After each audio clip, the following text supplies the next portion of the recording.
This is Guardian Radio, your station for up-to-the-minute news, intelligent, interactive, and engaging conversation. 96.9 FM.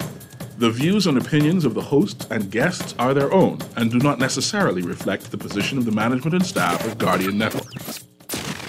The aftermath of every social revolution brings about change. Cultural norms and landmarks shift as our minds and hearts expand beyond the familiar. To everything, there is a season and a time to every purpose in the land of the living. This is our time to renew, revive, and restore the hope lost to the busyness of life. This is our time to dig again and rebuild from the storms of our past on a solid footing that holds. Welcome to The Foundation. The Foundation. Foundation. Platoon! Attention! Battle! Mountain! Left, right, in the government boots,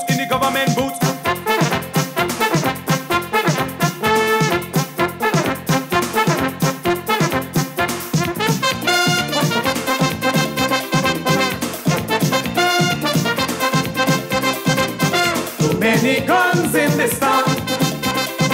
Hey, too many guns passing round. Too many guns in this town. Yeah, too many guns passing round. And every day you open the paper, all you read about is murder. Man is a shooting spree, but that don't worry me. Yes, this one have a fun, that one have a fun. And they go shoot each other for fun. And when the men kill the men, all that remain is women, which is then I go have me fun, which is then I go draw me gun, which is then I go take the chance, cause the only gun I got is the gun inside me. This one of a gun. You need to stop it. Ladies and gentlemen, 96.9 FM radio, Howard Grant in your company, The Foundation. On this absolutely gorgeous Friday afternoon, live and in full effect, grateful to be in your company, January 26th. The year of January is almost over. It is almost over. Ladies and gentlemen, as you continue to be able to get yourself prepared, all those government workers, as you salivate over the idea of being able to eat zebra steak, because this is what they like, right? As you salivate over the idea of being able to eat another slab of zebra steak, at least for the first 2 days of the month.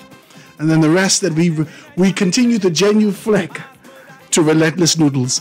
Listen, we're about to get to that time again, and we can see those things happening. We're going to talk about these things today, guys.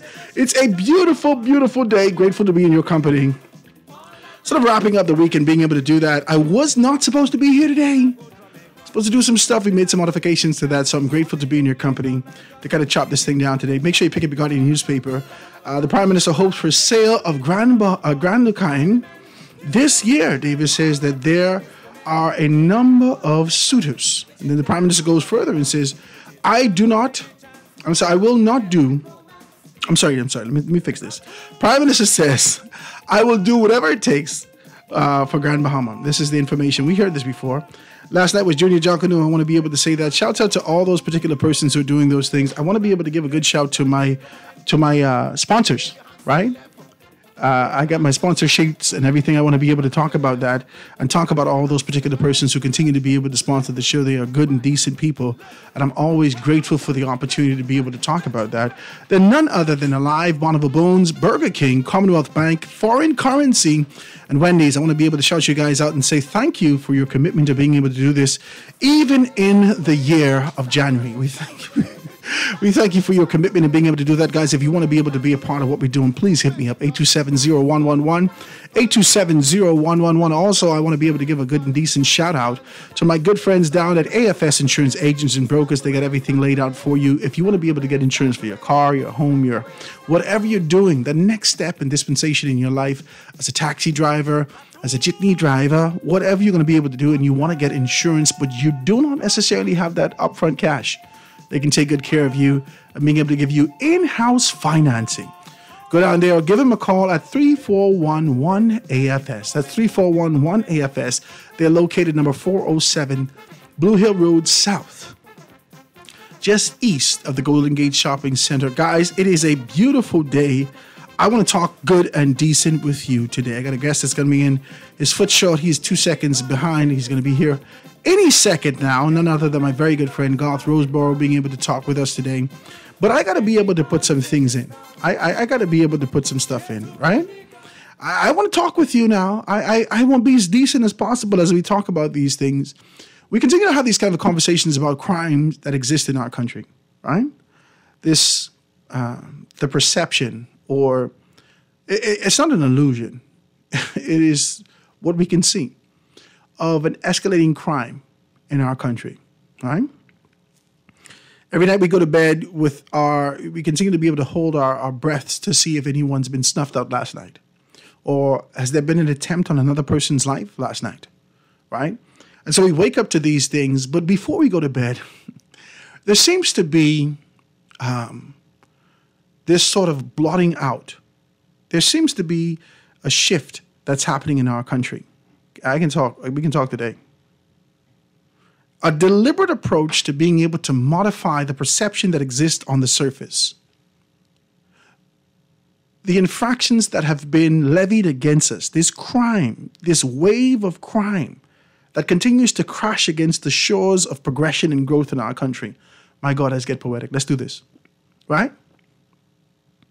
This wave of crime that now towers into the proverbial salami and seeks to be able to wash away the integrity of who we are.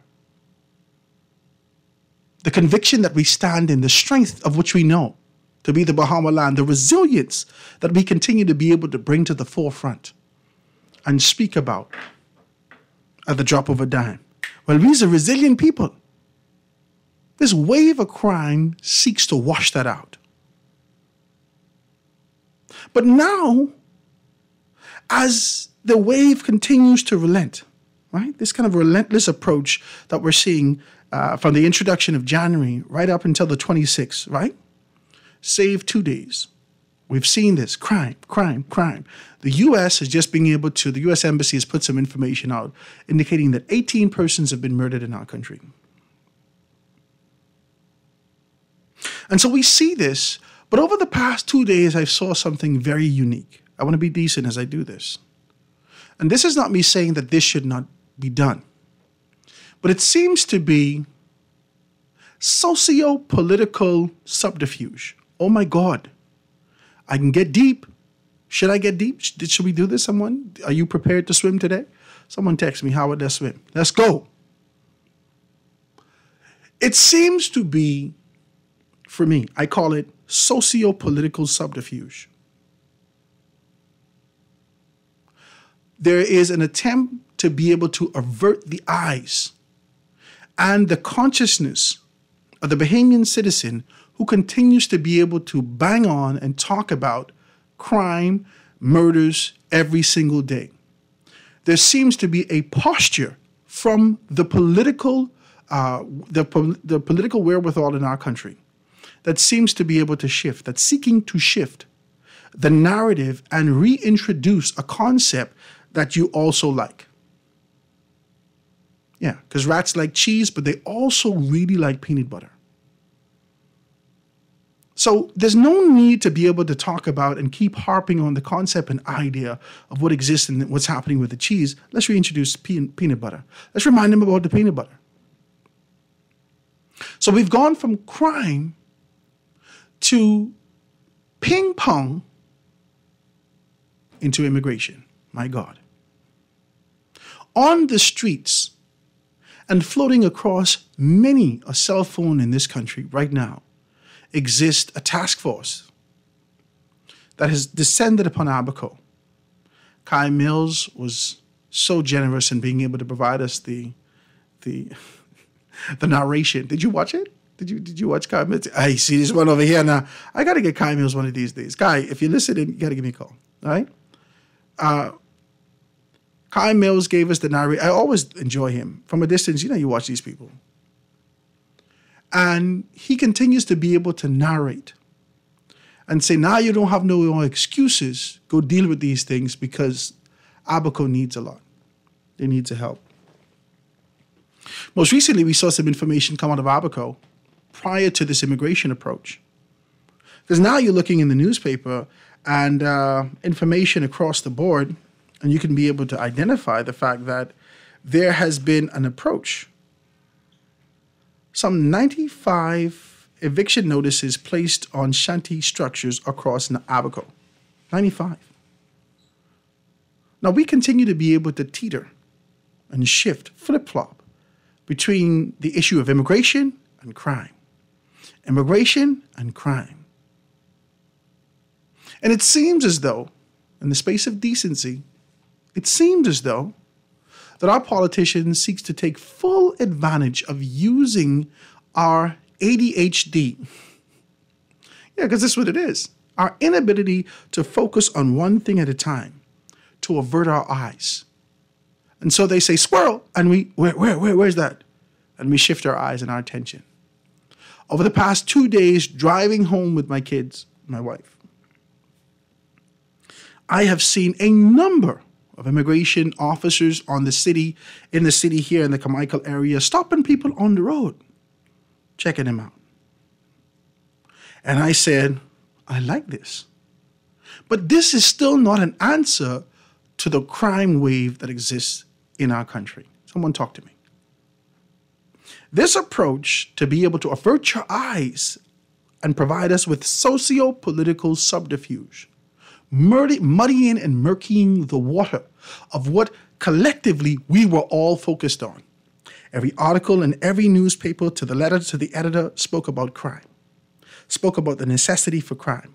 Many persons been able to put some information out as it relates to going live on their Facebook page or putting something out there, maybe a little text or whatever the case may be, to talk about solutions for crime. Everyone, in one way or another, is participating in trying to create a concept, an idea, a methodology to approach and eradicate this increase in crime, this significant increase in crime. But our governments over the past 3 days, seek to avert our eyes. Someone talk to me.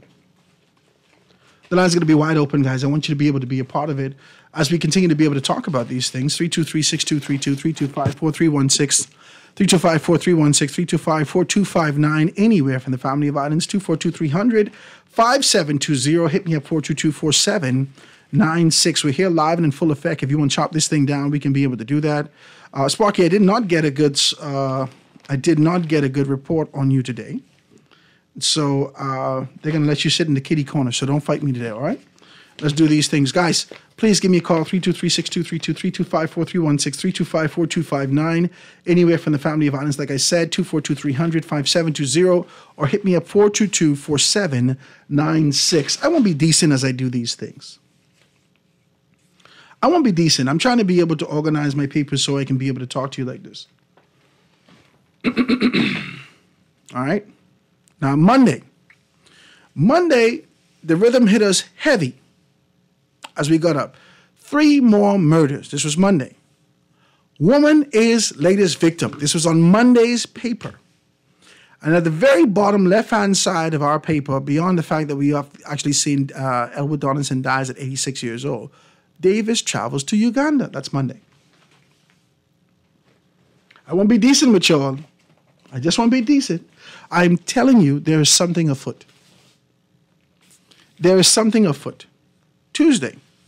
Enough is enough. This is on Tuesday's newspaper, Guardian newspaper, Tuesday. Enough is enough. Pintard, more urgency needed in crime fight. And then it goes on, Mitchell, in his particular capacity as chairman of the organization, Minister of Foreign Affairs, and member of parliament for Fox Hill. Mitchell, a astute, learned, studied, senior politician in this country. Watch it. Fred Mitchell tells Pintard to stop protecting the Grand Bahama Port Authority. Hold on, wait. These people still dead on the ground. We can't even pressure clean the red out of the cement yet. You might have to paint over this. But yet, this is where it begins. At the very bottom of that, on the right-hand side, on the left-hand side, Tuesday, we see we can skip, chew, and walk at the same time. This is Latreille Ramming. He actually spoke to us on that particular day. Simultaneously, we saw in the paper Shanti Task Force to travel to Abaco on Wednesday. This is it. Okay? This is it. That's Tuesday. People still dying. Let's go. We're talking now. This is us having a conversation about this kind of a social position and whether or not we structure it accordingly to identify what's priority. This is how we're going to talk about this. So don't fight me. Participate in the conversation, and let's see exactly where we are. If it makes sense to you, if it doesn't make sense to you, I'd love you to be able to contribute. Now I'm trying to get Wednesday paper. Do I have Wednesday paper here with me? I normally have all my papers with me. All right, let's go to Thursday's paper. Thursday's paper. By Thursday, we see the government pledges to amend the Bail Act. And then the MP passes the Ombudsman bill, and then the grandmother murdered teen wants closure. Now, there's a lot of things happening simultaneously here in the country. And I'm not one to say that the government cannot walk and chew gum at the same time. I don't know whether or not they could skip, walk, and chew gum at the same time. I think it's a lot. I'm not going to fight them. But if they say they can do that, hey, who am I to say they can't? But my responsibility is to be able to identify, dissect, and make a determination as to whether or not this is a deliberate attempt to be able to avert the eyes of what's happening in the streets every day. They clamor like pilchers. You throw some bread into the water and watch fishes run towards this particular thing and avert their eyes of what initially their focus was. Is that who we are as a society? Have we forgotten that our objective is to be able to find a resolve socially for this relentless murder and this blood, this carnage that exists in our streets?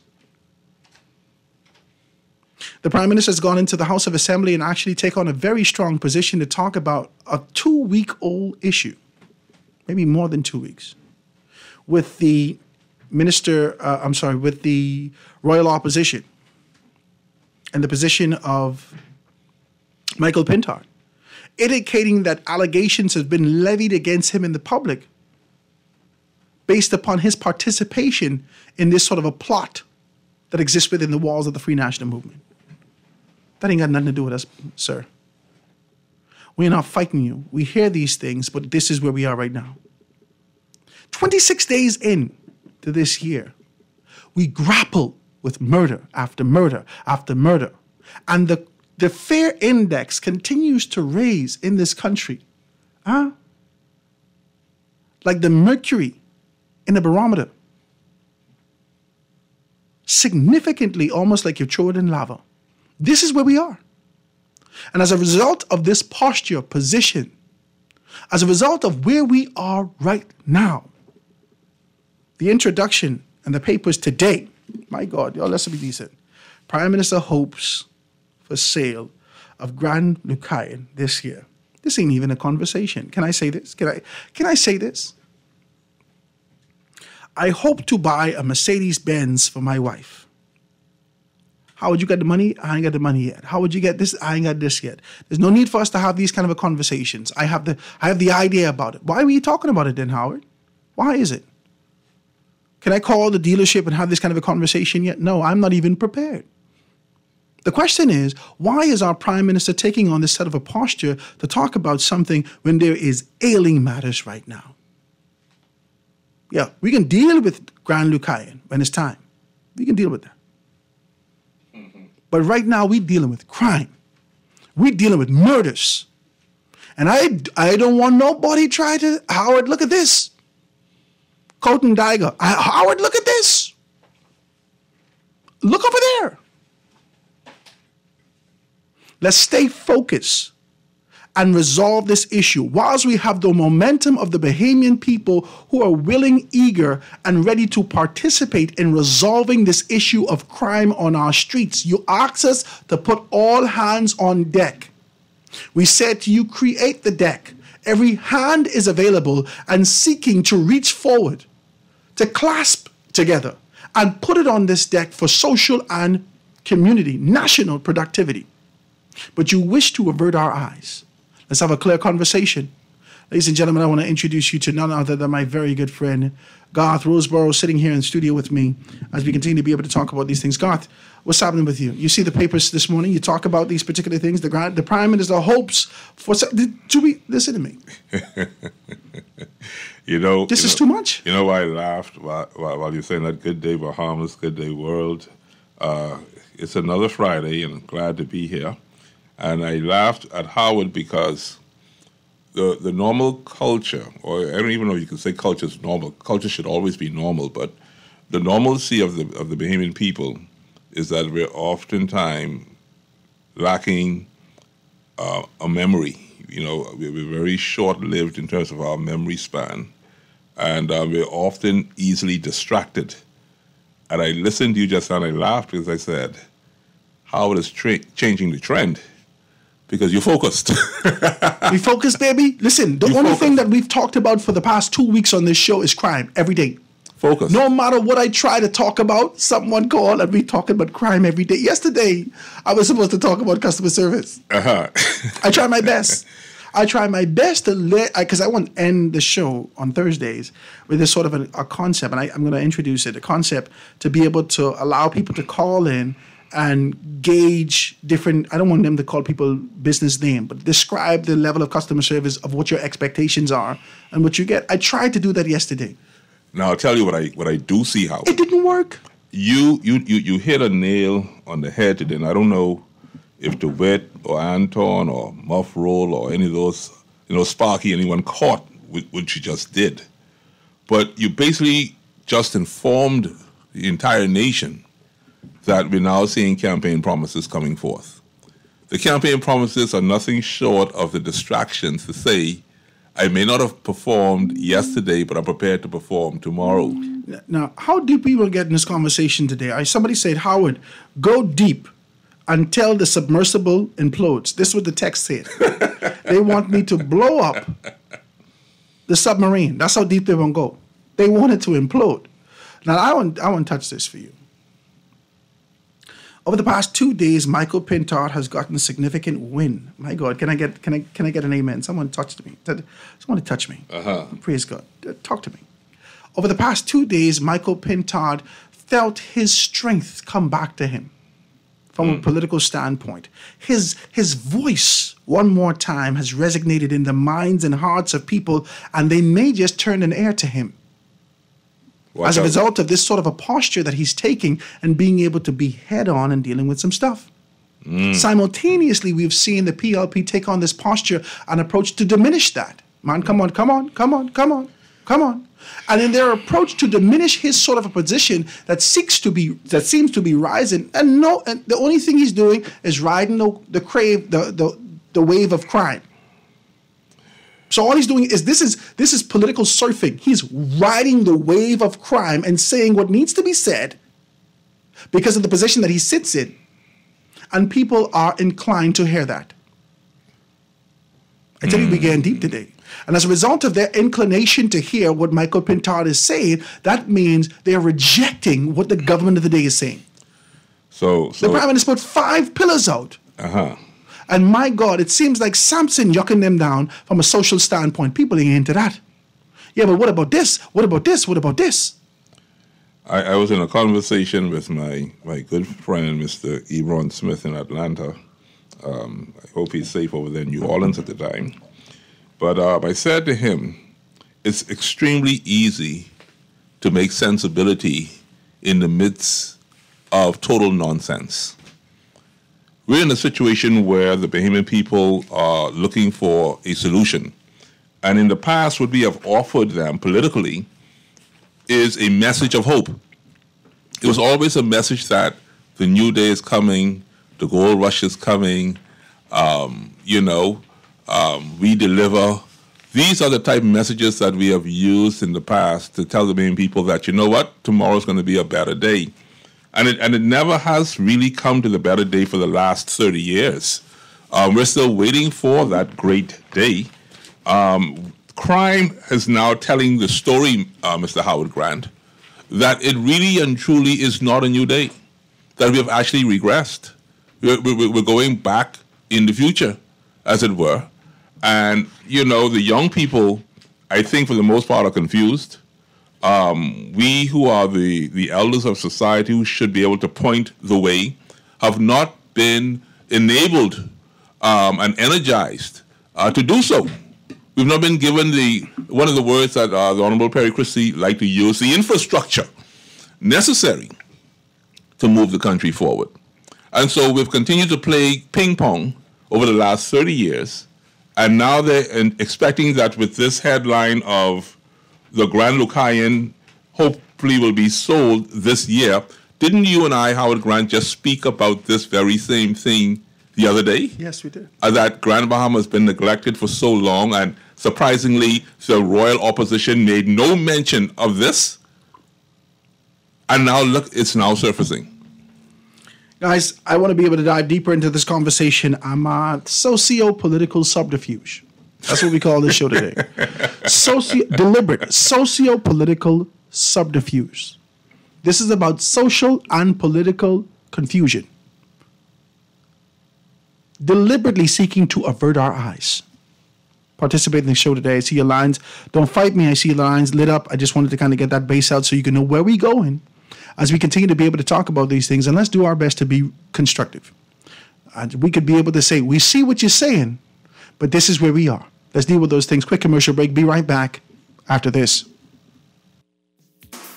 Platoon, attention.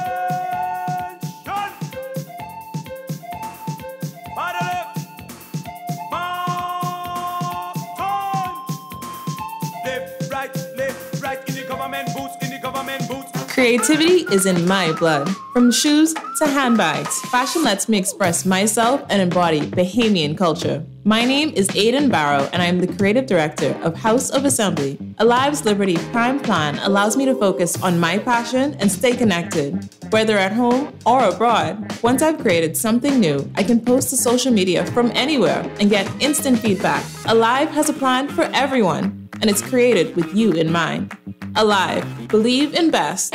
Burger King Nassau gives you everything you love in a Whopper, plus more, with the new Texas Double Whopper. Sink your teeth into 2 juicy quarter-pound flame-grilled patties, delicious bacon, sliced jalapenos, yellow mustard, melted cheese, plus all the fixings you love, served on a soft sesame seed bun. Try it in a classic combo with fries and a drink at any of our 7 locations. But hurry, because the new Texas Double Whopper is only available for a limited time, and only at Burger King Nassau.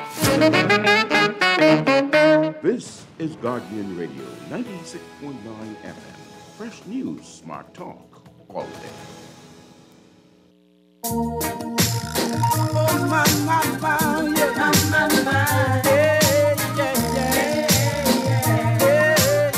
yeah. Hey, watch the places you walk and mind the way you talk. Watch out for the vampire who will sneak up in the dark.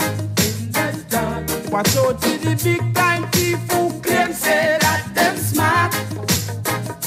By bringing the crack and the gun to come mash up the youth, them hot, and red.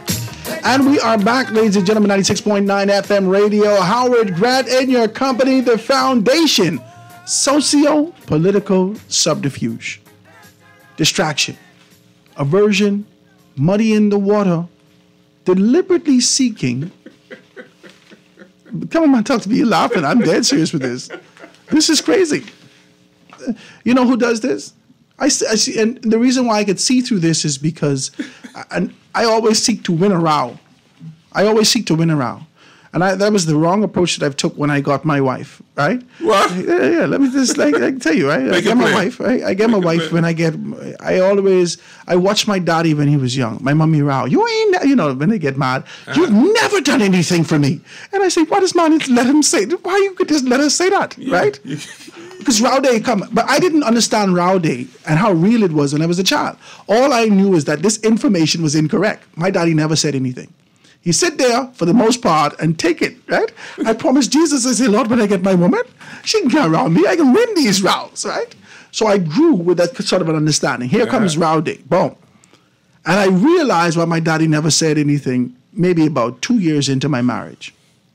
In 2 years' time, you learned Less than 2 years' time. Yeah, because I told you, he'd teach me in parables. So he always gave me these parables, and right when I needed it, boom, it pop up. So when you're rowing and you say, yeah, but what about this? We as men logically dealing with what's in front of us. And she said, but you think I forget about the time? Boom. I could never win this no more. Because one, emotions got introduced to the conversation. Two, we've gone to a different timeline entirely. This is worse than Marvel Comics. We've gone to a different timeline, and this is a different universe. I said, you know what? This is why Daddy never said nothing. Save your energy. Yeah, just don't avert my eyes from the real issue that exists before us. This is what the political organizations seek to do. They're trying to be able to distract us with the promises that they've made prior that they was never able to fulfill. But you hit a key word, and I don't know if you said it intentionally or it was purposefully. Use the word emotion. That's what it is. Are the Bahamian people emotional, thinkers, or are they just but you cannot. As men, there is no expectation. In their approach? As men, there is no. This is why, foundationally, traditionally, men lead. There is no expectation that you lead with emotion. That is why Hillary Clinton could never win. She led with emotion, no matter how stoic she was, no matter how strong she was. She got in one donut coffee shop one day. You remember this? She got in the coffee shop and the woman asked her one question, which was a planted question. They said, I see you running up and down and doing everything. How do you even fix your hair in the morning? The woman break out crying in the donut shop. Boom, she lost right there. She thought she won, but that was it. But you said that's a female thing, so are you saying to me that Donald Trump is not emotional? No. I don't see him. I don't know him to be that. What is he, logical? I think he is calculating. Irrational sometimes. I think that he is calculated in a peculiar manner. I think that he is very strategic in his approach. He knows what he wants. This man lives in media. He lives in this space. So he knows how to be able to navigate the masses towards him. So that's strategy. But prior to him coming in, we only knew about the rhythm of identifying strength. That's why you identify men. That's why George W. 44 and 46 could be in. That's why they can be able to get these particular opportunities, because they were identified through the lens of strength and conviction. This is why we chose the men that we continue to choose. You are identified through the length of your strength and your conviction. But when you introduce this sort of a conversation to arouse emotion and be able to distract people, then we have to ask whether or not you're even the person that should be there in the first place. Because we need you to rectify this issue. That's it. Don't throw immigration at us. Well, I think the Prime Minister probably is not feeling the same way you feel about crime. Maybe it's not affecting him the same way. It's affecting every single one of us in the exact same way. Even those in the gated communities and those who... The people running home to their gated communities, they're assessing their day. Watch me. The only way that the city, and guys, I come into your telephone call, the only way that this city thrives, the only way that we could move is if money moves. That's why it's called currency.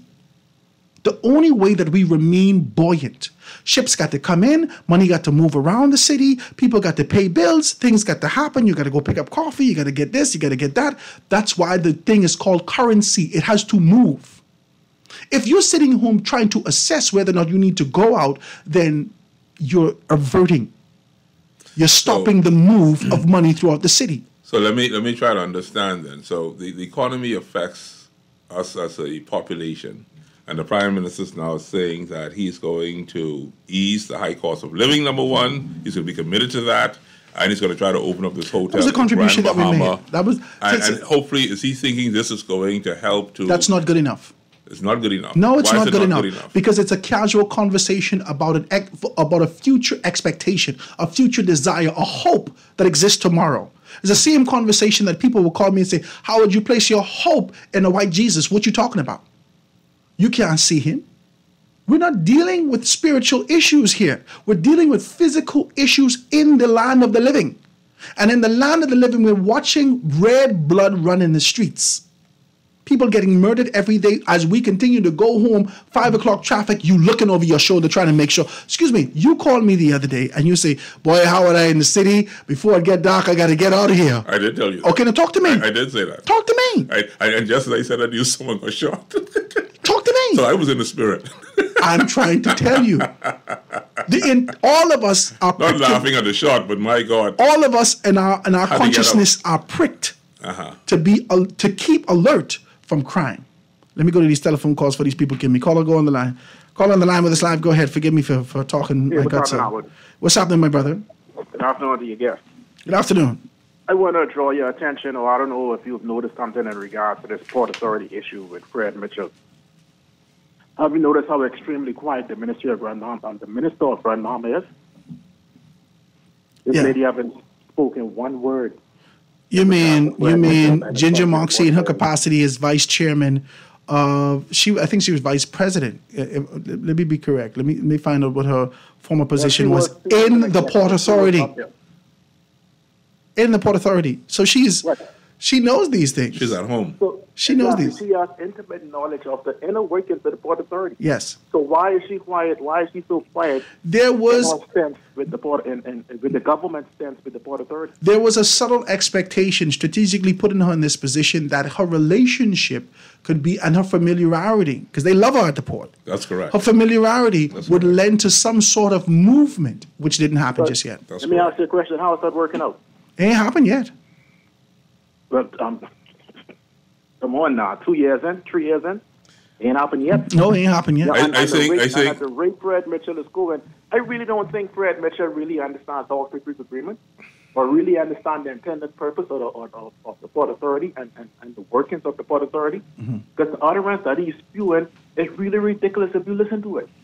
You're asking the Port Authority and the government to meet and excluding the business holders, the business licensees, which is the third party in the Hawke's Creek Agreement. You cannot make a decision or make any changes without bringing the three parties together. I think he knows the government, the Port Authority, and the business licensees. I won't be decent with you, and the plethora of these guys propped at the helm of leadership in this country, especially within the PLP, are lawyers and businessmen. So you get Chester Cooper as a businessman. He understands the rhythm of how business works in this country.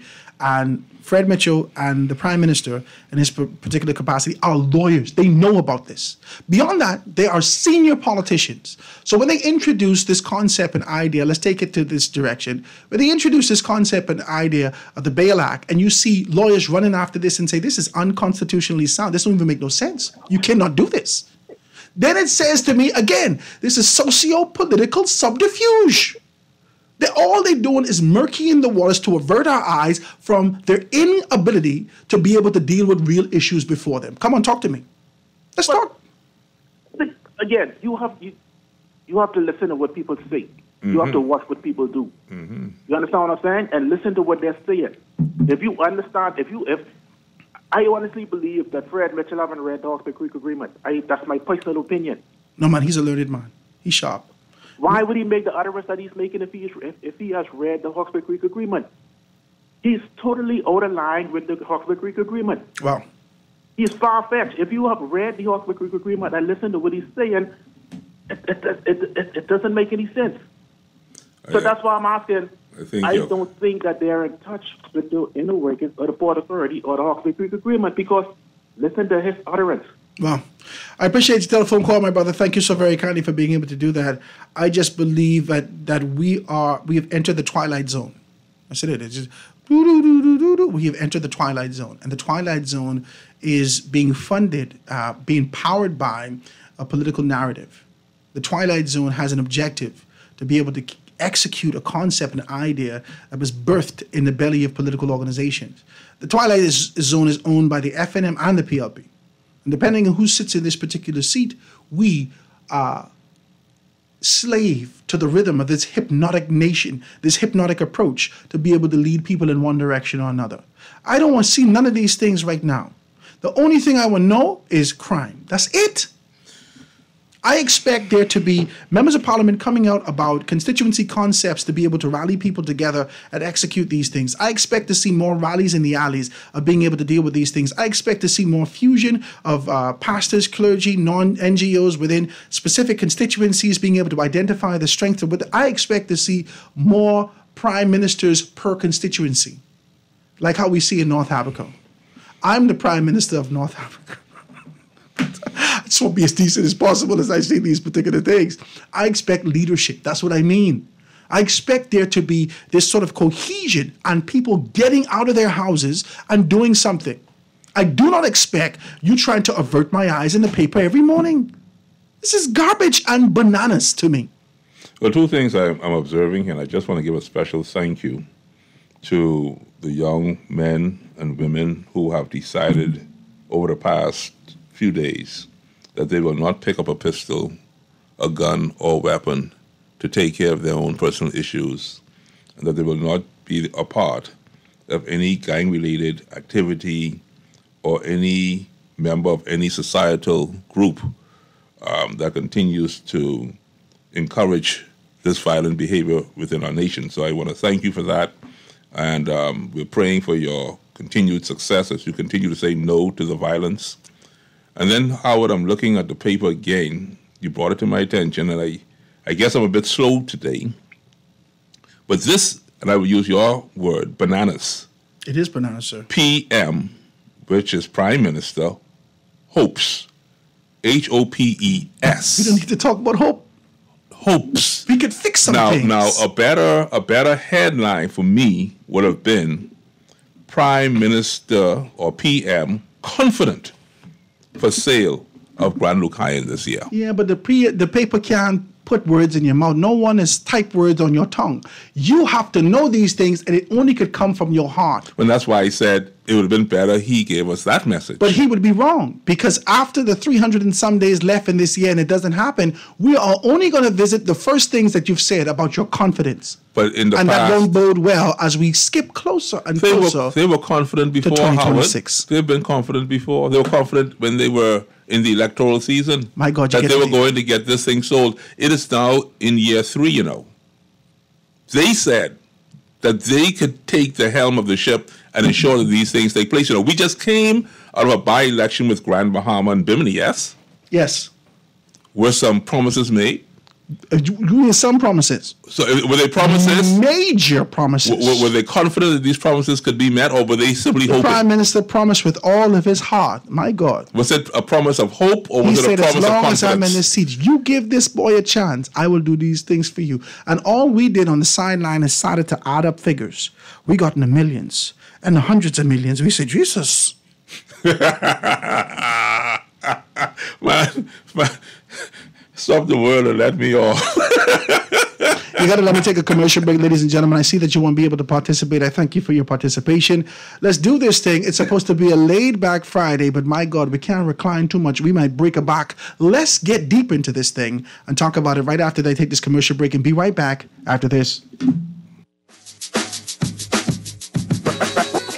Foundation.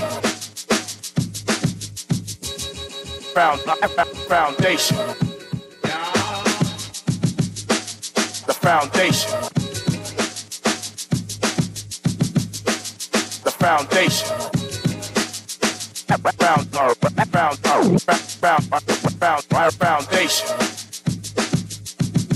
Foundation. The foundation.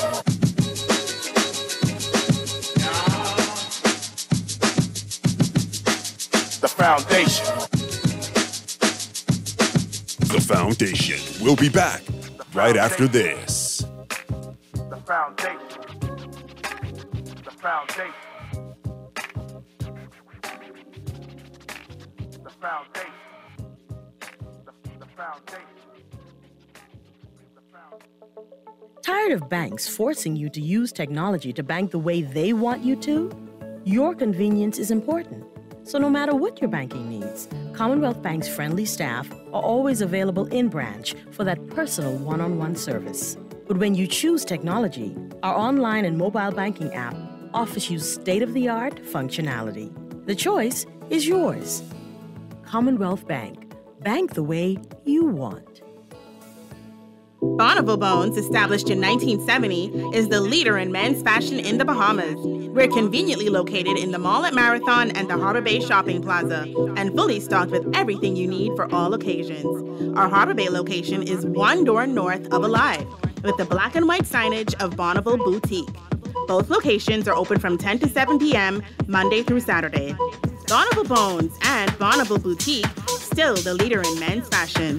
Located in the mall at Marathon and the Harbor Bay Shopping Plaza. This is Guardian Radio, 96.9 FM, Nassau, Bahamas.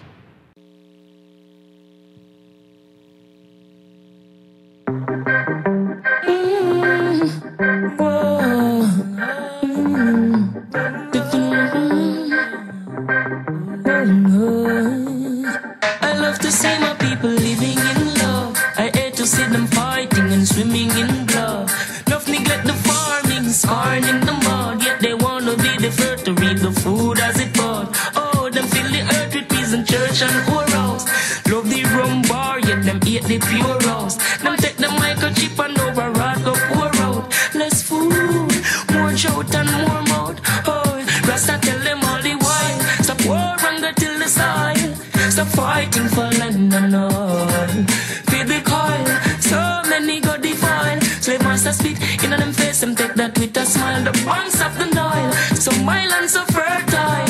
Acres more than a zillion mile. People acting vile, pick up cannibal style. One devour mama papa. And we are back, ladies and gentlemen, 96.9 FM radio. Howard Grant and your company, the Foundation, here talking about these things. I hope I get into to somebody. I hope.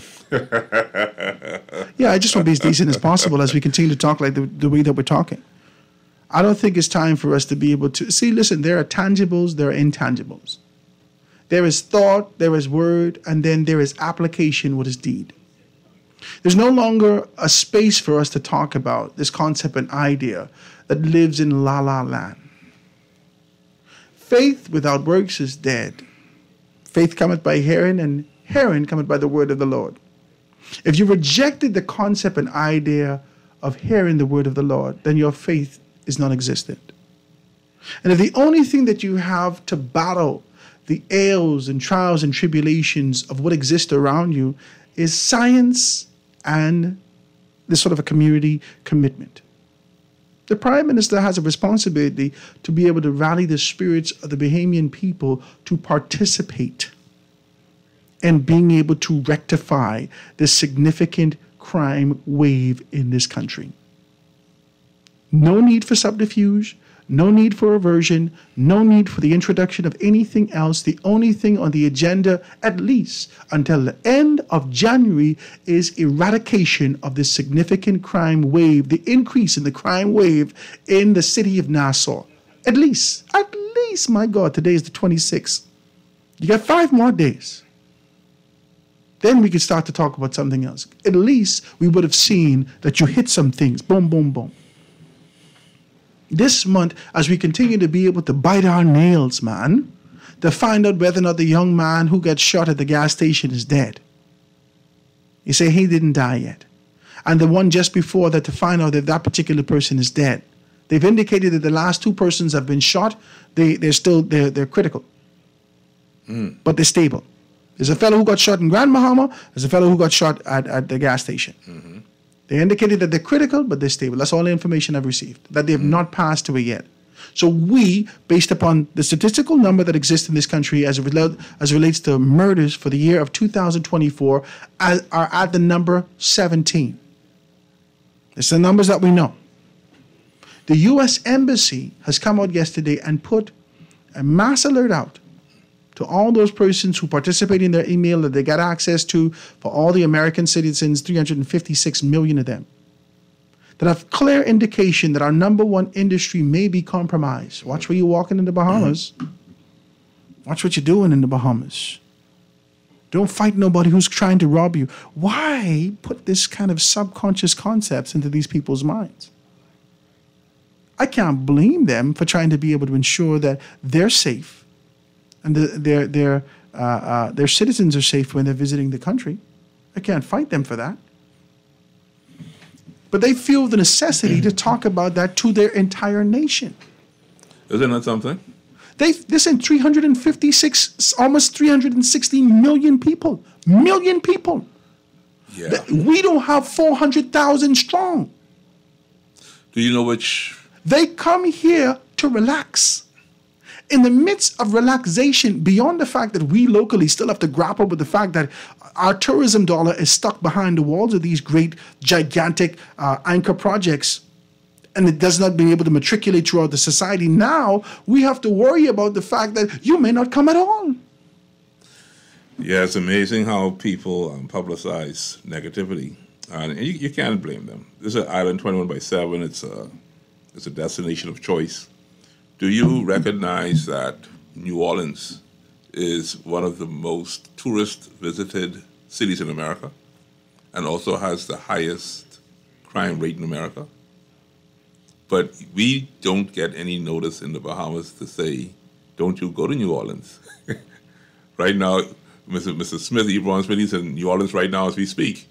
But bad news does travel far. And because we depend on this as an industry, a number one industry, it does carry a lot of weight. But like I said, we've had a lull in the last few days, and I'm thankful for that. That's crazy that we have to hold our breath and thank God for this 2 day. But I'm thankful. I feel like we're at one of these major, if you go to one of these kind of major industrial areas, right? Mm-hmm. And they have on the wall 328 days without an incident. And then something happens to say 1 day without an incident. Yeah, we keep going back to one day without an incident. Lord help us. Right? This is where we are. But I did notice that there was a stronger police presence on the road. And those vehicles were everywhere. And so I just want to thank those officers who are out there putting their lives on the line. Thank them for being out there. And, you people who are out there driving like maniacs and doing a bunch of nonsense out there, let's slow down on those other activities so the police can concentrate on this particular activity. Because we can't have people beating woman and beating man and, you know what I mean? All these other distractions in terms of the police's attention. Saturation patrol is very important. Community policing is very important. And Howard, like I said, I'm just thankful at this time that for the last 2 days or so, we've had a peaceful and a quiet headline, free of violence and murder. I'm thankful. Well, it's very important that we don't necessarily give that sort of a social exhale to say, it's over. Because we're still... I want it to be over. In the thick of the woods. But I want it to be over. Yeah, but we didn't even get through the half the way mark yet, sir. This is that mysterious forest that we've just entered. We are 100 steps in. So we are all hoping. And we still have an objective to be able to get to the back of this. So as a people, the only way Hansel and Gretel could have survived, and as I give you this particular analogy, is because of unity, being able to get together to an objective. If we decide to be able to take our own courses now, as we try to be able to navigate through this course, we'll lose ourselves. It's time for us to be able to unify. And I feel like this is the message that should come to the forefront from our government. Not the message of aversion, not political subterfuge, socio-political subterfuge, not this sort of an idea to avert your eyes from what exists now, the pain that you feel now, not the socio-political morphine that they're trying to be able to inject into the arms of the Bahamian people. All you're doing is getting us numb. We're still gushing blood. Our mind is tricking us to forget about that because you're dealing with emotional nerves in our system, in our community. And so now, when you cut on immigration and everyone says, oh my God, you forget about the gushing wound. You forget about these things. This is where we are. Let's deal with this. Let's just deal with it. This ain't difficult, man. Let's take the month of January, the month of February to focus on these things. When you go into the House of Assembly, talk about the administrative aspects of these things. But when you come out to your constituency, find a way to fuse your community. Find a way. Every single member of parliament. If you're out there and you're listening to me right now, not as a member of parliament, but as a constituent. If you're listening to me as a constituent in your constituency and you're making a determination who you're going to vote for, the participation, whether you're red, white, yellow, green, gray, off, blue, it don't matter. Wherever your posture is, if you're in a constituency in this country, more specifically in the city of Nassau, you should hold your member of parliament to account. I don't care where you is. Hold him or her to your account. Hold them to account. Not their ministerial capacity and their commitment to be able to do what they need to do for the country around the table with the prime minister. I'm talking about your constituency. Are you seeing anybody? Is there walkabouts in your constituency? I'm not talking in your political colors. I'm talking about with this objective to eradicate this significant wave of crime. If you don't see these things, if you don't see the pastors in your constituency coming together, being able to be united by leadership, by political leadership in your community, then these are not people that you need to vote for. These are people that cower in the corners, in the shadows, and come out to the forefront and say, well, I just waiting for the prime minister to say something, you know. The prime minister in his national address has indicated that he wanted participation from all and sundry. All. This is what he said. He said that he wanted participation from his ministers to be able to contribute and fortify his pillars to come to the Bahamian people. This is what he said. Have we seen any of this yet? Nothing. Nothing. Those aspirants that continue to be able to carry bags into constituencies that you wish to be able to have, you have a job to do. All of us have to work to eradicate this. And if we could just carve out a slice of time and don't allow the social ADHD to be able to distract us, we could get this done. All it's going to take is focus. And the only one who can lead us in this sort of this crusade is the prime minister. Not with hope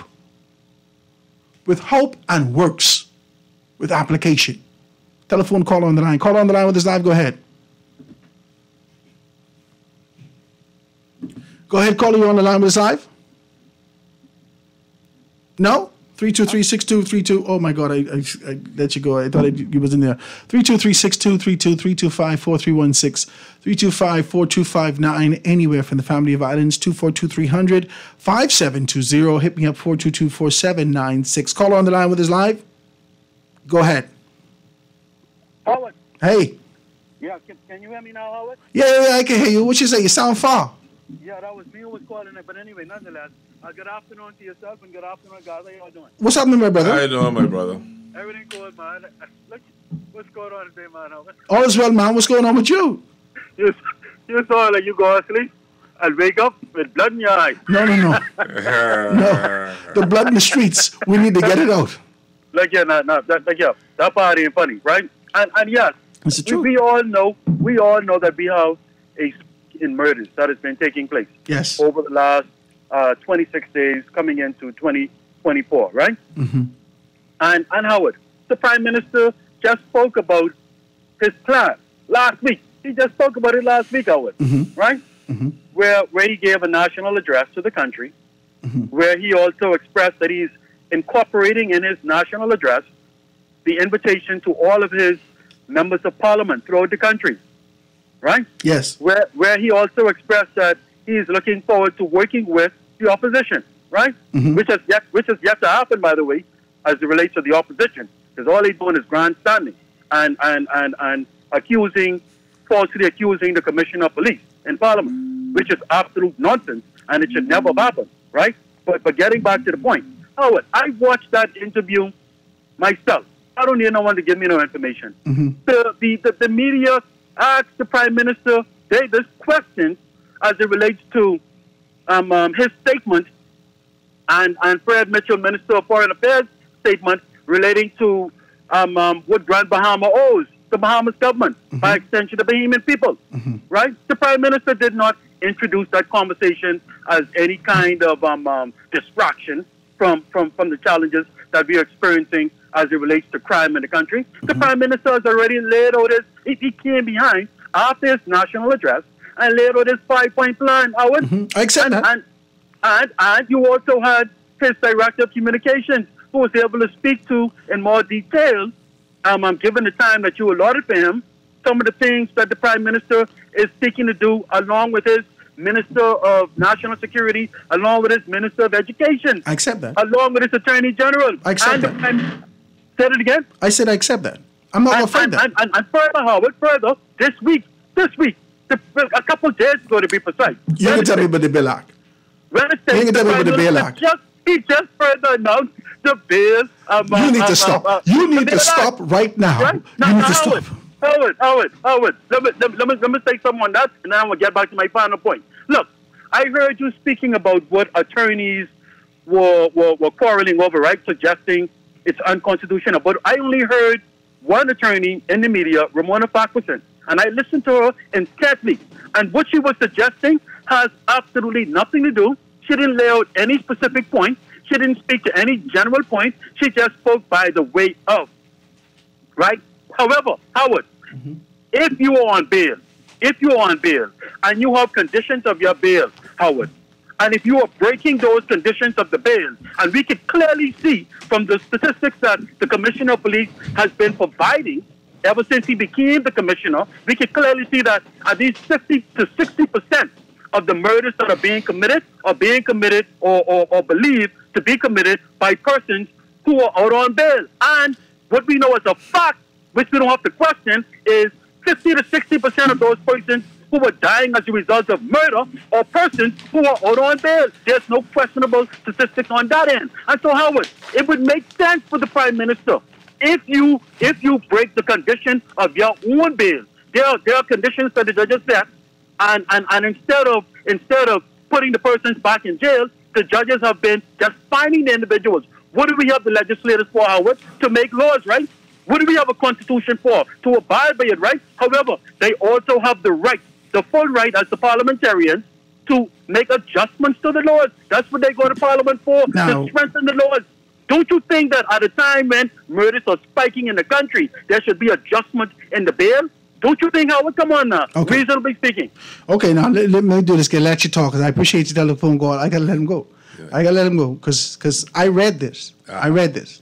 I read all the information. I absorbed it. I read the Guardian. I read the Tribune. I watched the interview. I listened to all the information. I assess it, and it doesn't make sense. Oh, Jesus, Howard, you think you know better? No, I don't think I know better than the Prime Minister. I want to be very clear. In very clear layman's terms, somebody called me and tell me, Howard, you make sense or you don't make sense. In layman's terms, the Prime Minister has eradicated the concept based upon his posture and what he's saying to the people. We've taken away the $50,000 fine.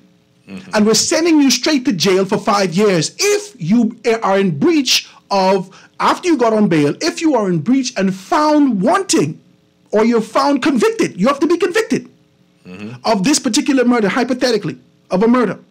And if you're found that you are, there's an infraction on this bail, then they're not even going to give you bail. They're not going to give you the fine of $50,000. They can send you right to jail. That is absolutely unconstitutional. You can't do that. You can't do that. Because if our Constitution indicates that you are innocent until proven guilty, you are innocent. You're presumed innocent until proven guilty. And if you're in that particular posture, you cannot take away these people freedom of rights, the rights that they have. So and then beyond that, as a layman term, the act has already been done. The act has already been done. Even if the allegations are levied against you to say that you are on bail, and as an person who is on bail went out there and you murdered, and this based upon the allegations, this is just hypothetical, right? If you're on bail and you go out there and you murder someone while you're on bail, the only thing that they're going to do is send you back to jail. There was nothing done within the system to identify the measures, the tears. You remember like when we were under 9/11 in the United States of America, you go, is Amber Alert today or red or so forth and so on. There's no tears associated with the level of crime levied upon these particular things. There's nothing. There's nothing. And we, under the Constitution, have a responsibility. And go back to these particular things. There are 3 attorneys that actually spoke to this. It was Christina Galanos, it was Ramona Farquharson, and it was also attorney David Cash. These are 3 people that indicate that there are some infractions in here and it needs to be looked at a little bit deeper.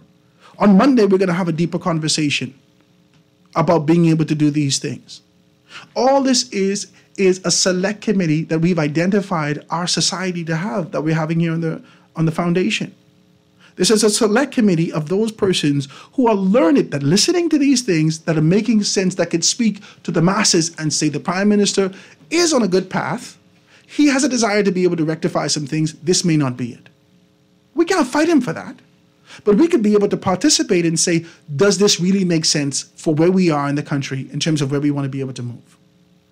And that's just simple. Howard, just listening to Anton and listening to yourself, the average citizen doesn't have the patience to even try to comprehend and understand what the heck you're all talking about. And that's why, from a political standpoint, they could put anything on you if you ain't gonna read it. And they ain't gonna read it. If they could put anything and say anything to you if you're not going to understand and digest the information. They don't have patience. They don't have it. They don't have it. I'm going to say that right out. They don't have it.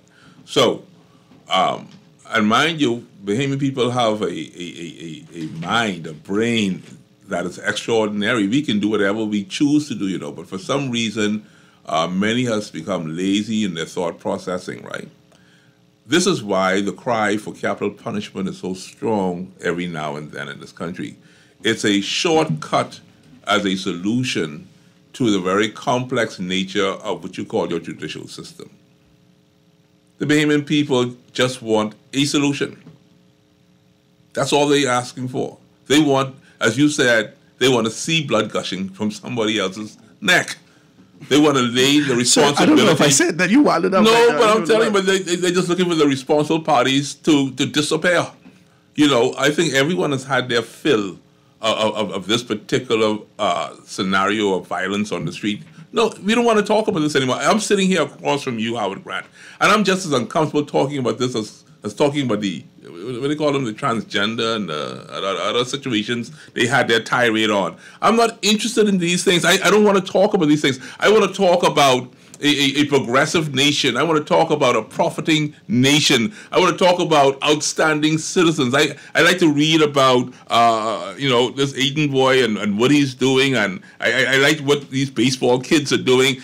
These are the things I enjoy. All of a sudden, the cake has been spoiled, my friend. By blood. This beautiful nation that we have, these beautiful people that we have, these talented people that we have. Listen, I moved back to this country from the United States of America. You know why, Howard Grant? Because our women are so beautiful. And now look at the behavior we see with our women on the streets. My God, you're doing a lot. You're spoiling the cake. You better call names. I got a good, decent one. Praise God. I won't be decent with that. Let me get this telephone call. Caller on the line with us live. Go ahead. Next call, 323-623-2325, 431-6325-4259. Anywhere from the family of islands, 242-300-5720, or hit me up, 422-4796. Caller on the line with us live. Go ahead. Go ahead, caller. Hey, good afternoon, Howard, and good afternoon, God. Good afternoon, my brother. What's up? Right here, man. This Howard, let me just ask you something. Where did we get our Constitution from? England. Right. It was in 1964 that it was read into the people's ear in 64. Right. Yeah. It was right. penned. So therefore, for us. For us to find out what this really means, we need to go back to England and find out. Similar, as a matter of fact, many of the other Caribbean countries, they almost have the same constitution, right? My understanding is that we had actually created it, but it was actually edited in England. Some changes were made. That actually came directly from England? I don't think so. In 1964, this was read under the UBP. This was read into the ears of the Bahamian people. Right. From England? In 1964. No. Right here in the country. That's what I'm saying. It was read into the ears of the Bahamian people. That's what I'm saying. That's exactly right? what I'm In saying. 1964. Yes. We haven't found independence till 9 years later. Okay. There has been one or two amendments for the Governor General's concept and idea incorporated into the Constitution. That's what I'm saying. But for the most part, this is sort of a they return to us what they wanted. Yes. A copy and paste for all colonial jurisdictions. That is what I'm talking about. So Howard, and God. Yes. How do other Caribbean countries deal with this situation? Because I think we need to speak to the spirit of the law and the letter of the law. I'm not a lawyer, but I think that the spirit of the law is that, everyone is assumed to be innocent, right? If you come, if God forbid that something happens or to you or anybody else, and you are alleged to have committed a crime, you're brought before the court. You are assumed to be innocent, right? But my God, if you got 7 allegations against you, Howard, 1, yeah, but 7? So there has to be a truth. I think the spirit of the law is saying yes. It could be 8,000. Right? But now, it don't matter how much allegations levied against you. No. But Howard, come on. Listen, there is someone who stands before the court of the law. Any other countries have these kinds of things going on in their country? Every country have the same things going on. No. Mr. Gonzalez said that these lawyers or these people must be from Mars because obviously this thing isn't happening in their country. But so, no. Okay. From a standpoint of the violence that's being able to visit upon the community, whether that's crime, whether that's violence, domestic violence, so forth and so on, this is consistent around the world. No, now, how it's being dealt with. I'm talking about the issue of bail. Okay, for these murder convicts. Bail after bail after bail after bail to the same person. So what would you? The same person, yes, under the Constitution, you are assumed to have to be innocent until proven guilty. Okay. We are slaves to the supreme law. That's point blank. But I'm saying we need to look unless and until there is an amendment. How other countries are dealing with this issue of multiple accusations or allegations against an individual of the same crime and pass laws in order to make those particular changes. I want to hear. I'm sure this isn't happening in other countries. What I want to say, because I wanted to hear what he had to say about how he would have handled it, because see, we all have an idea of what we want to see and what we want enacted, but when it comes down to the supreme laws, you said before, Howard, we got to follow. We are slaves. We are slaves. That means that we're subjected. We're subject. We're subject to the supremacy, to the law that abides. Okay? Now, there are people that continue to be able to make determinations as to whether or not the Constitution is right, whether or not this sort of an idea that was penned by external persons who don't have a concept, an idea of the culture that exists here. Why do we keep genuflecting to the Privy Council? Why are we doing all? We have the convictions, the autonomy, the strength to make determinations to move on our own course. That is, with referendum, there is mechanisms designed for us to be able to get the full autonomy. Mm-hmm. But leadership doesn't have the wherewithal, historically, to be able to make this determination. They're content. Remember we talked about this sort of a position about being able to be comfortable and seeking success? This country doesn't seek success. They're looking for the slither of contentment, of comfort. You know how they guise it? They put it under the guise, under the umbrella, under the cloak of normalcy. They say, let's get back to normalcy. What that means is, let's get back to complacency. Let's get back to this lackadaisical approach of how we can do things. What do we have to do to get back to how it was? And the world has shifted in such a space with rise of crime, with climate change, with everything that's happening socioeconomically, geopolitically, and all. The world has shifted in such a place that it's absolutely impossible for you to ever go back the way it was. But leadership seeks to be able to give us this sort of an idea, this one day we're going to get back to it. It is absolutely impossible. As an investor, Howard Grant would buy the hotel in Grand Bahama for $2.28. The thing full of mold and mildew. The thing has not been, listen to me, I got to change all the carpets, the rugs, the this, the that, all these things like that. And when I make the negotiation, I have to make a determination as to whether or not they have a airport there, how people could be able to move, the golf course, what about the population, are they trained, they this or that. This don't make economic sense. So what would you do with the hotel? Who, me? Yeah. I would give it to somebody. You can give it away. You know what I would do? This is what I would do. Howard Grant. Oh my God, let's get deep, because I tell you, I come from a hotel. Let's be decent. Okay. There are so many qualified people in this country to run hotel. You have no idea. You think so? I ain't asking you. I'm telling you. I work with these people. They qualified. They have me in awe every single day. These people, there are Bahamian people working in international spaces right now as general managers, as executives at the boards of hoteliers positions globally that came from this country.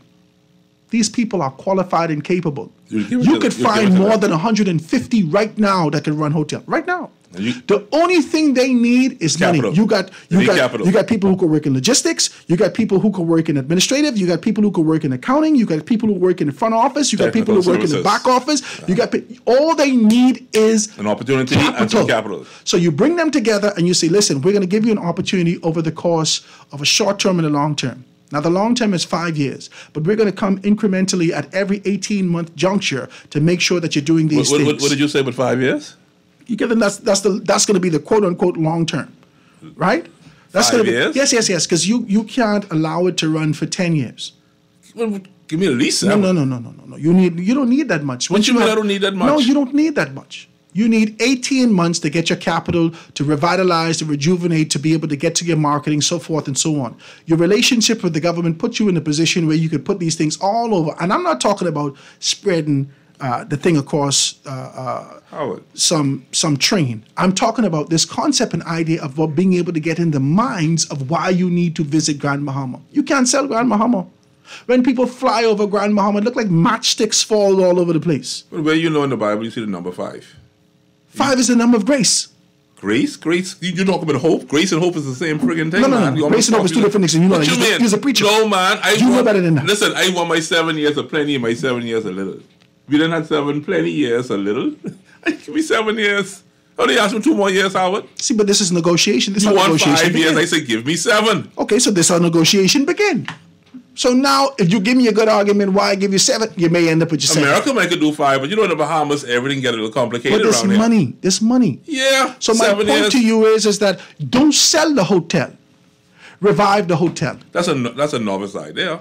I think it's a good idea. I don't think it's a novice idea. I think this is the only opportunity the government can take. Don't sell the hotel, revive the hotel. Identify local persons. Find people like Craig Flowers. Find people like Adrian Gibson. Adrian Gibson. What was his? Adrian Fox. Right? Find people like other leaders from a financial standpoint and give them portions to it. And then guess what? Go to Bissix. Put the thing on, let other Bahamians invest into it. Let this become our own. Let those people who are working to the hotel invest in the hotel. That's your 401k. I wonder if any caller could call. That's your 401k. Because didn't we have government hotels before? But it wasn't run properly. If somebody could give you a business card with their signature on the back and say, go tell them I give you a job, that's not running properly. That's just like running a mom and pop show. Nobody should be able to walk into your cash register and take capital out and walk out the door. That's not how things are run. That's how they ran the hotels prior. There is professional ways to be able to approach these things.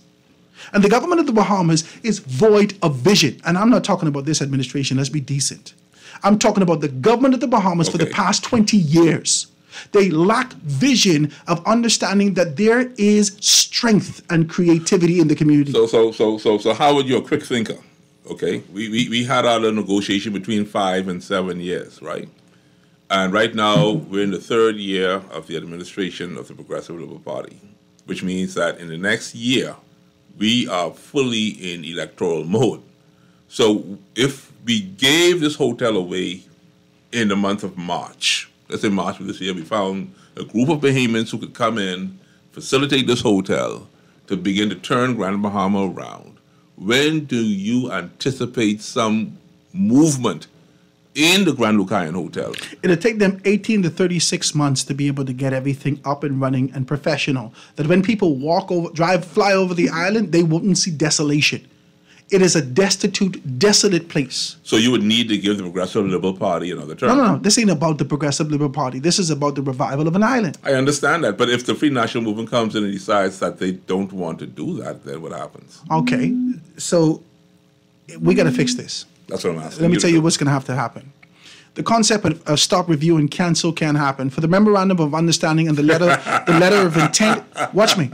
The memorandum of understanding and the letter of intent should have both the leader of the opposition and the prime minister's signature on it, indicating that they both agree to this concept.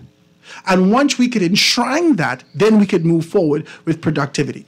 So it no longer becomes a concept that's being able to be levied by any one political organization or another, but rather this is being fueled and forced with the will of the Bahamian people. That's it. That's simple. And if you really want to do business, this is how business is done. See, when callers call in and people continue to have this kind of a conversation about looking elsewhere, I'm not angry with that, you know. Okay. But the truth of the matter is this. There are enough thinkers in our society who understand the culture and the rhythm of who we are as a people that don't need Sri Lanka to tell us how to be able to do our business here. That don't need the Philippines to tell us how to do our business here. That don't need Venezuela or Haiti or Santo Domingo to tell us how to do our business here. If we render our community to the community, we could find the real answers. And the answers doesn't exist in hope. It exists in a talent that exists in the community if you tap into it. Howard, you know I agree with you 100%. You know this, but you know the history of our people is one where we don't believe in each other that significantly. Yeah, but see, the talent is there, the education is there. When you was getting woman, you never had this kind of a posture. What type of posture? You never had this sort of this demeanor to say, man, I know this girl don't like me. You never did that. You move with confidence and optimism that, no, man. Trust me, I could get this one. No, man, that must be a Grand Bahama thing. Me, I was always scared.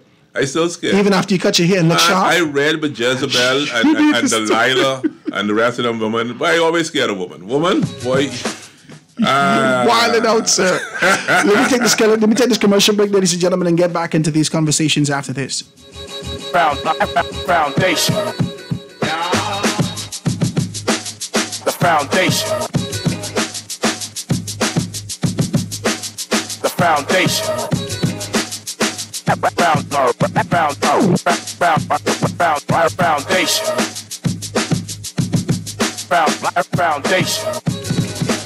The foundation. Struggling to repay your loan? Let us help you get back on track with payment terms that suits your financial situation and improve your credit score and credit report with the Bahamas Credit Bureau. Inquire about our restructured loans today. Call us at 356-7764.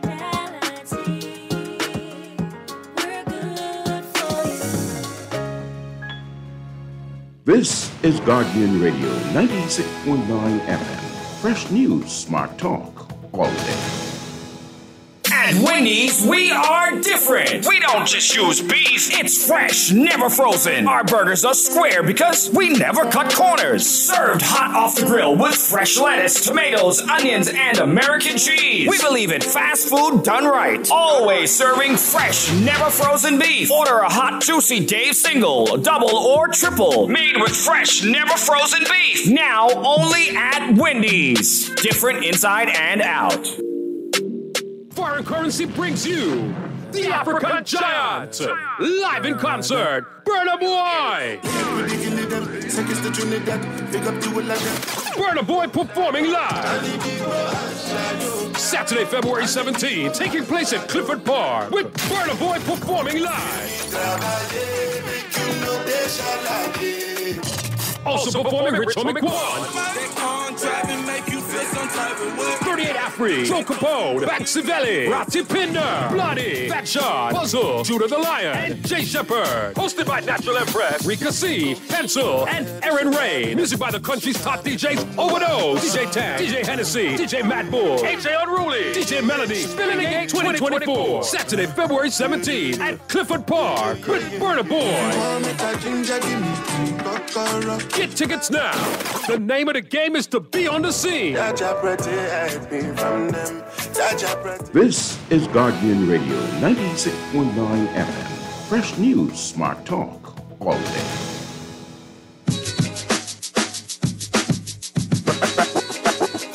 Foundation. Foundation. The foundation. The foundation.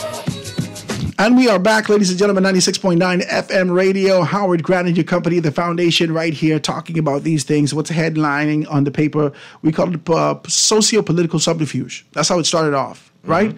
And I just don't believe that we need to hope about this. I don't believe that we need to hope to sell this. We don't sell it. Don't sell it. I guarantee you, before the end of this month, my God, watch me. Before the end of this month, if there is a clarion call for hoteliers and talent that exists within the length of breadth of the Bahamian diaspora. My wife is saying, you keep saying diaspora. Diaspora, right? If there is a clarion call made to the diaspora, the Bahamian diaspora, throughout the length and breadth of existence in life, before the end of this month, as of today, you would have more than 150 applicants with information to say to you, this is my qualification. If you do it today, I promise you, by Monday, you have over 75 people saying, I'm qualified, capable, and I can't wait to get home to participate in these things. Right now, I promise you, with everything. If the government of the Bahamas recognizes their strength, watch me, let's do this, and we can do this very quick because we got to get out of here. Let's do this very quick. We called 3 names earlier. The government's focus from the last administration, even the administration before that, when it was building this thing down here at the end of Blue Hill, they were focused on this public-private partnership, right? The concept of the public-private partnership is an admission that the government of the Bahamas has a desire to see productivity, but don't necessarily have the capital. So they forge relationships to be able to get your vision, your participation, and we could give you what needed to be able to fuse this thing. Okay, so let's do this. All right, let's do this. You keep the same concept, and you give an equity share into those 3 names. We call 3 names. We call Sabas' name, Adrian Fox's name, and Craig Flowers' name. These are only 3 names, but there are much more people that can be able to participate in it. For the sake of this conversation, we're using these 3 names, right? And these 3 names, we say, okay, would you be interested in these things? Absolutely, I'd be interested. We will give you an equity share, 15% equity share. Equity. The equity value into the property. So if the property's valuation is $1.7 billion, $2 billion, whatever the case may be, you get 15% equity value into that property that you can be able to put into your company, right? That's 15, 15, that's 45, right? You include the government of the Bahamas, who has another 15% value, equity value into this property. 60%. That's 60%. The load of the equity value exists within BISIX. Exists within the opportunity to be able to take it to the shareholders. Okay. And now 40% is owned by the Bahamian people. 40%. That you cannot make a decision to hire, to fire, to move anyone without being able to come to your shareholders, who is the Bahamian people. 40%. And you put this kind of a posture out, and you will see absolute productivity within the space of 18 to 36 months. So which is... And you'd use the exact same principle for the airport in Grand Bahama. So now you own the airport and you own the hotel. And the Port Authority simultaneously has to fall in line because they recognize that there is no longer a hope, but there is a plan. And as a result of this plan, they can see themselves either preparing to sell the Port Authority or prepare to apply themselves to the tenets and the agreement that was made within the confines of the Hawksbill Creek Agreement. You know, I'm listening to you, Howard Grant, and I'm going to speak quickly in case there's a caller or some text you have to read. The Bahamian people are very much people of ideas, and we create a lot of scenarios. Very few ever present a plan. Are you speaking now of a feasible plan that can actually work? Or are you speaking of an idea, or is this a scenario? I'm going to ask you that because I know that you said one time on the show, you made mention of this, Howard, you said, I am certain that the PLP has a plan. And you said you was positive that the F&M had a plan. And the only individual who did not have a plan is the Bahamian people. Was the Bahamian people. Now, you said that. Am I right? Absolutely. Okay, good. Now you're presenting a plan.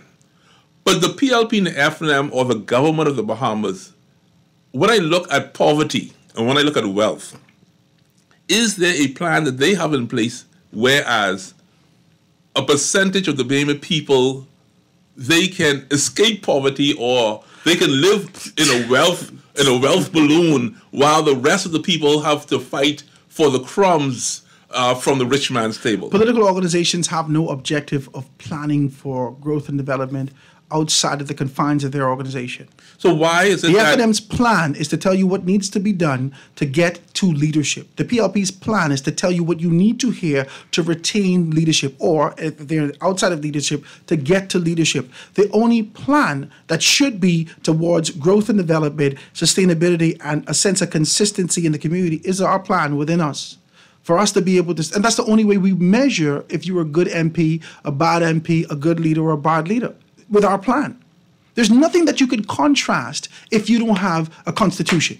So I said that, Howard, because you just spoke about a solution.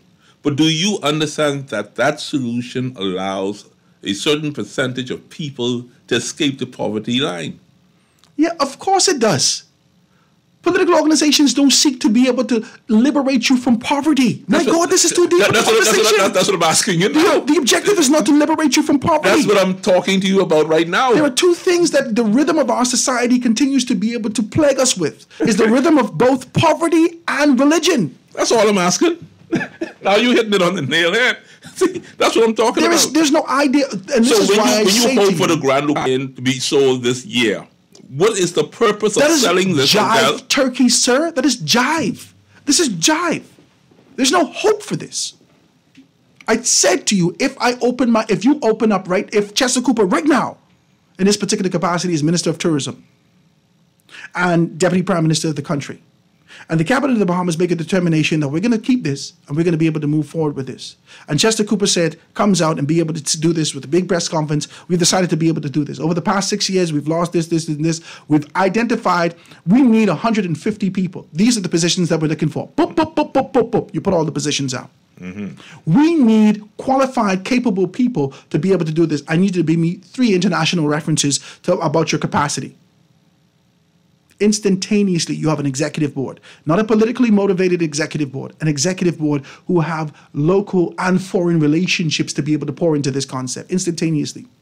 Mm-hmm. The executive board now deduces, based upon all these particular things that's happening, identified positions to be able to take for the executive of the hotel, the senior management positions of the hotel. Mm-hmm. So they say, okay, well, I like you. We want to put you in these particular positions. Mm-hmm. And so you pull them persons in positions and you give them the salaries to their positions. But guess what? You don't even pay them. Tell you what you do. I'm listening. You give them shares. You give them share value into the property. So instead of the 40%, let's see we hold 30%. Let's see we give the Bahamian people 30%, and let's see if we can negotiate internally within the hotel 10% of the shares. And so now you get in a position where you could be able to get shares. So this ain't just a job for you, this is your hotel. This is how you do business in this country, in this world. This is how you do business in this world. But how are you talking about a revolution, man, in terms of this is not rocket science. These people have done this before. Sakis Ismailian had $0. He had a concept in his heart. The prime minister gave into his concept. He got a piece of property. The prime minister signed it off. He took that piece of paper, went around the world and shopped for the $3 billion. That's how you get China America in here, China Construction America. Yeah. He shopped for that. We were under the guise initially that, oh my God, his relationship, his father had this and so forth and so on. His daddy ain't giving nothing to talk about. Other than a business mindset. But is that encouraged, Howard, in our people? That's what I'm trying to say to you. It don't matter about the encouragement. Let me tell you why. There comes a point the government is where going to you're open this door. Have to make your mind up. Either it's fight or flight. And we in this country have reached a position where we have to determine if we run away with our tail tucked between our legs or we stand strong and we fight. This is a fighting posture that we must take, sir. This is what we must do. The people don't want to fight. The people want a job. They want to be bellhop. You don't need to be a bellhop. You could own a piece of the property. You could own a piece of the rock. They want to be the bartender and the barmaid. See, the waiters and the waitresses. And let's get deep with this. That's better fighters for these people. But let's get deep with this. And they don't want you to get a job. Let's go. 400,000 people. There is no expectation that 10% of those persons will get into it. There's no expectation that 5%. Which is 20,000 people will get into this. You get 2% of the population who will own this. 2%, 3% tops. of the population who will own this property. Mm-hmm. Our concern is not about the general concept. If you want a job, we can provide you with a job. But our concern is to introduce you to a concept that can revolutionize business in this country forever. Howard, you know something? I'm listening to you, and I'm going to hit a nerve with you right now then. I got 1 minute to hit the nerve. Go ahead. I do it in 30 seconds. Airbnb. The people got the energy to do it. They got the capital to do it. They fix up their homes to do it. They clean up their yards to do it. They put lights around their house. They put cameras around their house. It's safe. It's secure. It's pleasant. It's earning money. And then the government says, you know what? I need a piece of that. Because the government lacks vision. You don't need to get into Airbnb. That is a stupid concept to get into. What you do is revive people-to-people programs, create the websites necessary to be able to bring people, then drive the traffic right to you directly. There's no need to get into this middleman concept. The Airbnb concept was started in the Bahamas. We know that. We know that. I'm saying to you. It's foolish for our government, no matter who they are, FNM, PLP, or indifferent, to look at concepts that exist externally and try to piggyback on that. There is no creativity here. Sing it from the rooftop, sing it from the steeple. Ladies and gentlemen, that's the end of the show today. I want to thank you so very kindly. Y'all got me hot. Foaming at the mouth. My God. My brother say, Sajin, you need to stop it. We out here wilding out, ladies and gentlemen. I want to thank you so very kindly for your participation. I see your calls. We can't even get to that. I see all these texts. We can't even get to those things. But you got to be on a rhythm. We got to be able to talk about these things. On Monday, we got a great guys going to be coming in the studio, calling into us and kind of getting into these conversations as we continue to be able to bang on crime. I hope, my God, in the spirit of the words of the Prime Minister, I hope that you understand my heart. And I hope I trouble the waters of stagnation in your spirit to get up, get out, and do something for the Bahamian people. Come on, let's talk about it. It's live and in full effect. Guys, I want to thank you so very kindly for your participation. The Foundation with Howard Grant. We're going to see you on Monday, God Spare Our Lives, right here on Guardian Radio 96.9 FM. Have a beautiful weekend, guys. Be safe. The Foundation. Foundation. Found